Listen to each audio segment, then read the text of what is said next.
ഒരു 3 സിംപ്ലക്സ് ടെട്രാഹെഡ്രൺ ആണെന്ന് നമുക്ക് കാണിക്കേണ്ടത്. ഇതിൽ ഞാൻ യൂസ് ചെയ്യുന്നത് 2 കൺസെപ്റ്റാണ്. ഒന്ന് സിംപ്ലക്സ് എന്താണെന്നുള്ള കൺസെപ്റ്റും രണ്ടാമത്തേത് ജിയോമെട്രിക്കലി ഇൻഡിപെൻഡൻ്റ് എന്ന കൺസെപ്റ്റും. ഒരു സിംപ്ലക്സിൽ നമുക്കറിയാം അവരെല്ലാവരും കോൺവെക്സ് ആയിരിക്കും എന്നുള്ളത്. എല്ലാ സിംപ്ലക്സും എന്തായിരിക്കും? ഒരു കോൺവെക്സ് സെറ്റായിരിക്കും. കോൺവെക്സ് സെറ്റ് എന്ന് പറയുമ്പോൾ നമ്മളൊരു സെറ്റിലെ 2 പോയിൻ്റ് എടുക്കുമ്പോൾ അത് ജോയിൻ ചെയ്യുന്ന ലൈനും ആ സെറ്റിൽ തന്നെ കിടക്കണം.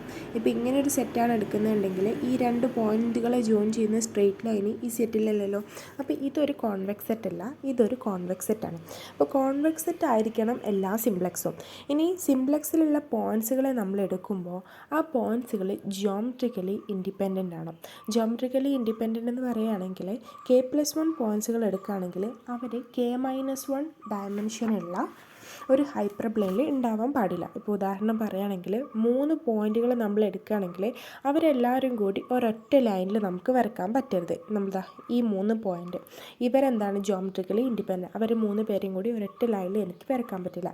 ഇനി 4 പോയിൻ്റ് എടുക്കുകയാണെങ്കിലും അവരെല്ലാവരും കൂടി എനിക്ക് ഒരൊറ്റ പ്ലെയിനിൽ വരക്കാൻ പറ്റരുത്. ഇപ്പോൾ ഇവരൊരു പ്ലെയിനിലും ഇയാൾ വേറൊരു പ്ലെയിനിലുമാണ് കിടക്കുന്നുണ്ടെങ്കിൽ നമുക്കിത് എന്ത് ചെയ്യാൻ പറ്റുള്ളൂ? ജിയോമെട്രിക്കലി ഇൻഡിപെൻഡൻ്റ് ആണെന്ന് പറയാൻ പറ്റുള്ളൂ.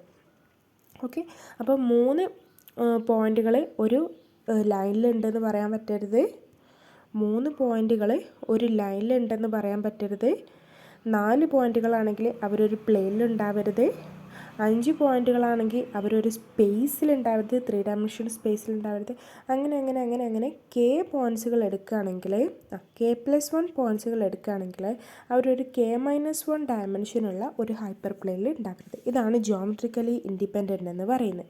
ഓക്കെ, ഈ ഐഡിയ യൂസ് ചെയ്തിട്ടാണ് നമ്മളിവിടെ 3 സിംപ്ലക്സ് ടെട്രാഹെഡ്രൺ ആണെന്ന് പറയുന്നത്. ഓക്കെ, അപ്പോൾ നമ്മൾ എന്ത് ചെയ്യുന്നു? 2 പോയിൻറ്റുകൾ എടുക്കുന്നു. A0 A1 എന്ന് പറയുന്ന 2 പോയിൻറ്റുകൾ നമ്മൾ എടുക്കുന്നു. എവിടെ? σ3യിൽ. σ3 ആണല്ലോ നമ്മുടെ 3 സിംപ്ലക്സ് എന്ന് പറയുന്നത്. σ3യിൽ. അങ്ങനെ σ3 കോൺവെക്സ് ആണ് അല്ലേ? എല്ലാ സിംപ്ലക്സുകളും എന്താണ്? കോൺവെക്സ് ആണ്. ഈ ഐഡിയ യൂസ് ചെയ്തിട്ട് നമുക്ക് എന്ത് പറയാൻ പറ്റും? ഈ A0 A1 എന്ന് പറയുന്ന പോയിൻറ്റിനെ ജോയിൻ ചെയ്യുന്ന സ്ട്രെയിറ്റ് ലൈനും എവിടെ ഉണ്ടാവും? σ3യിൽ ഉണ്ടാവും. ഓക്കെ, ഇനി ബിലോങ്സ് ടു σ3. ഇനി ഞാൻ A0ൻ്റെയും A1ൻ്റെയും ഇടയിൽ നിന്ന് ആർബിട്രറി ആയിട്ടൊരു പോയിൻ്റ് X എടുക്കുകയാണ്. എന്നിട്ട് σ3യിൽ തന്നെ വേറൊരു പോയിൻ്റ് ഞാൻ എടുക്കുകയാണ് A2 ജിയോമെട്രിക്കലി ഇൻഡിപെൻഡൻ്റ് ആണ്. അപ്പോൾ A2 ജിയോമെട്രിക്കലി ഇൻഡിപെൻഡൻ്റ് ആണ്. അപ്പോൾ അതിനർത്ഥം എന്താ? 3 പോയിൻറ്റുകൾ A0 A1 A2 എന്ന് പറയുന്ന 3 പോയിൻറ്റിനെ എനിക്ക് എന്ത് ചെയ്യാൻ പറ്റില്ല? 3 ആളെയും കൂടി ഒരൊറ്റ ലൈനിൽ എനിക്ക് വരക്കാൻ പറ്റില്ല. അപ്പോൾ ഞാനിതാ വേറൊരു ലൈനിലേക്ക് വരച്ചു. എന്തുകൊണ്ട് ഒരു ലൈനിലേക്ക് വരക്കാൻ പറ്റാത്തത്? ഈ 3 പോയിൻറ്റുകൾ എന്താണ്? ജിയോമെട്രിക്കലി ഇൻഡിപെൻഡൻ്റാണ്. അപ്പോൾ വേറൊരു ലൈനിലേക്കായിരിക്കും എനിക്ക് വരക്കാൻ പറ്റുക അല്ലേ? നമ്മൾ എടുത്തിട്ടുള്ള 3 പോയിൻറ്റുകളും σ3യിലുള്ളതായതുകൊണ്ട് ഈ എക്സിനെയും A2നെയും ജോയിൻ ചെയ്യുന്ന പോയിൻറ്റ് എവിടെ ഉണ്ടാവണം? നമ്മുടെ കോൺവെക്സ് സെറ്റിൻ്റെ ഉള്ളിലുണ്ടാവും. കോൺവെക്സ് സെറ്റ് എന്ന് പറയുമ്പോൾ σ3ൻ്റെ ഉള്ളിലുണ്ടാവണം. അപ്പോൾ ആർബിട്രറി ആയിട്ടാണല്ലോ നമ്മൾ എക്സ് എടുത്ത്. അപ്പോൾ എക്സിനോട് ജോയിൻ ചെയ്യുന്ന എല്ലാവരും എവിടെ ഉണ്ടാവും? എക്സും A2 ആയിട്ട് ജോയിൻ ചെയ്യുന്ന എല്ലാവരും ഈ കോൺവെക്സ് സെറ്റിൻ്റെ ഉള്ളിലുണ്ടാവും അല്ലേ? അപ്പോൾ നമുക്കിതാ ഇങ്ങനെ കിട്ടും. ഇപ്പം നമുക്കൊരു ട്രയാങ്കിൾ കിട്ടി അല്ലേ? ഇപ്പം നമുക്ക് എന്താ കിട്ടിയത്? ഒരു ട്രയാങ്കിൾ കിട്ടി. ഓക്കെ, അപ്പോൾ ഒരു ട്രയാങ്കിൾ മുഴുവനായിട്ട് നമ്മുടെ കോൺവെക്സ് സെറ്റിൽ ഉണ്ടെന്ന് കിട്ടിയില്ലേ? അപ്പോൾ ഞാനിതാ നമ്മുടെ ട്രയാങ്കിളിൽ ഞാൻ ഇങ്ങനെ വരക്കാം. ഓക്കെ, അപ്പോൾ ഇതാണ് നമ്മുടെ A0, ഇതാണ് നമ്മുടെ A1 എന്ന് വിചാരിച്ചു. ഇവർ തമ്മിൽ ജോയിൻ ചെയ്യുന്ന ലൈനും നമ്മുടെ σ3യിൽ ഉണ്ടാവും, കാരണം σ3 ഒരു കോൺവെക്സ് ആണ്. ഇനി ഇതിൻ്റെ ഇടയിൽ നിന്ന് ആർബിട്രറി ആയിട്ട് ഞാൻ X എന്ന് പറഞ്ഞ പോയിൻ്റ് എടുക്കുന്നു. എന്നിട്ട് നമ്മൾ A2 എന്ന് പറഞ്ഞ പോയിൻ്റ് നമ്മുടെ σ3യിൽ നിന്ന് എടുക്കുന്നു.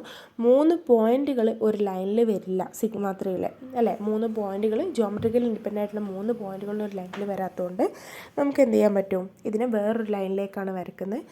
ഇനി നമ്മുടെ σ3 കോൺവെക്സ് ആയതുകൊണ്ട് ഇതാ അവർ തമ്മിൽ ജോയിൻ ചെയ്യുന്ന ലൈനുകൾ X എന്ന് പറഞ്ഞാൽ ആർബിട്രറി ആയിട്ട് എടുക്കുന്നത്. അപ്പോൾ ഏത് എക്സും വരാം. ഈ എക്സും A2 ആയിട്ട് ജോയിൻ ചെയ്യുന്ന ലൈനുകളൊക്കെ എവിടെ ഉണ്ടാവും? നമ്മുടെ ഈ കോൺവെക്സ് സെറ്റിൽ ഉണ്ടാവും. നമ്മുടെ കോൺവെക്സ് സെറ്റ് ഏതാ? σ3 അല്ലേ? അപ്പോൾ എല്ലാവരും ഉണ്ട്. അപ്പോൾ നമുക്കൊരു ട്രയാങ്കിൾ കിട്ടി.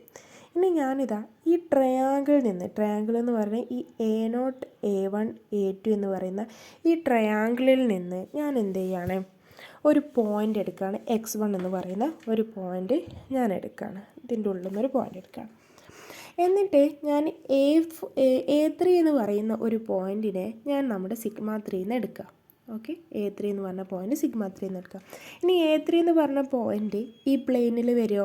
ഇല്ലല്ലോ. നമ്മൾ ജോമെട്രിക്കലി ഇൻഡിപെൻഡൻ്റ് ആണെങ്കിൽ എന്താ പറഞ്ഞത്, 3 പോയിൻറ്റുകൾ ഒരു ലൈനിൽ വരില്ല, 4 പോയിൻറ്റുകൾ ഒരു പ്ലെയിനിൽ വരില്ല അല്ലേ. അപ്പോൾ നാലാമത്തെ ഒരു പോയിൻറ്റ് നമ്മൾ ഇവിടുന്ന് σ3 എന്ന് എടുക്കുകയാണെങ്കിൽ അവരൊരു പ്ലെയിനിൽ വരില്ലല്ലോ. അപ്പോൾ നമുക്ക് വേറൊരു പ്ലെയിനിലേക്കാണ് ഇവരെ വരയ്ക്കേണ്ടത്. ഞാനിതാ ഇവിടെ വേറൊരു പ്ലെയിനിലാണ് നമ്മുടെ പോയിൻറ്റ് A3 ഉള്ളതെന്ന് വിചാരിച്ചു. ഓക്കെ, ഈ A3 എന്ന് പറഞ്ഞ പോയിൻറ്റ് σ3 എന്നാണ് എടുക്കുന്നത്. ഈ x1 എന്ന് പറഞ്ഞ പോയിൻറ്റ് എന്താണ്, കോൺവെക്സ് ആണ്, കോൺവെക്സിലുള്ള പോയിൻ്റാണ്. അപ്പോൾ ഈ x1ഉം A3 തമ്മിൽ ജോയിൻ ചെയ്യുന്ന ലൈനും എവിടെ ഉണ്ടായിരിക്കണം, നമ്മുടെ കോൺവെക്സ് ആയിട്ടുള്ള σ3 ഉണ്ടായിരിക്കണം. ഈ x1 നമ്മൾ ആർബിട്രറി ആയിട്ടല്ല എടുത്തത്. അപ്പോൾ നമ്മുടെ ട്രയാങ്കിളിലുള്ള ഏത് പോയിൻറ്റുകൾ എടുത്തു കഴിഞ്ഞാലും അവരെവിടെ ഉണ്ടാവണം, അവർ നമ്മുടെ σ3 എന്ന് പറയുന്ന കോൺവെക്സ് സെറ്റിൻ്റെ ഉള്ളിൽ ഉണ്ടാവണം. അപ്പോൾ നമ്മൾ എടുക്കുന്ന പോയിൻറ്റുകളൊക്കെ നമ്മൾ ഇതിൻ്റെ ഉള്ളിൽ നിന്ന് ഏത് x1 എടുത്തു കഴിഞ്ഞാലും അവരൊക്കെ എന്ത് ചെയ്യും, നമുക്കിങ്ങനെ ജോയിൻ ചെയ്ത് വരയ്ക്കാൻ പറ്റും അല്ലേ. അപ്പോൾ നമ്മൾ അവരെയൊക്കെ ഇങ്ങനെ ജോയിൻ ചെയ്ത് വരയ്ക്കുമ്പോൾ എന്ത് കിട്ടും, നമുക്കൊരു ടെട്രാഹെഡ്രൺ ഷേപ്പ് കിട്ടുമല്ലോ. അങ്ങനെയാണ് σ3 എന്ന് പറയുന്നത് ഒരു ടെട്രാഹെഡ്രൺ ഷേപ്പ് നമുക്ക് കിട്ടുന്നത്.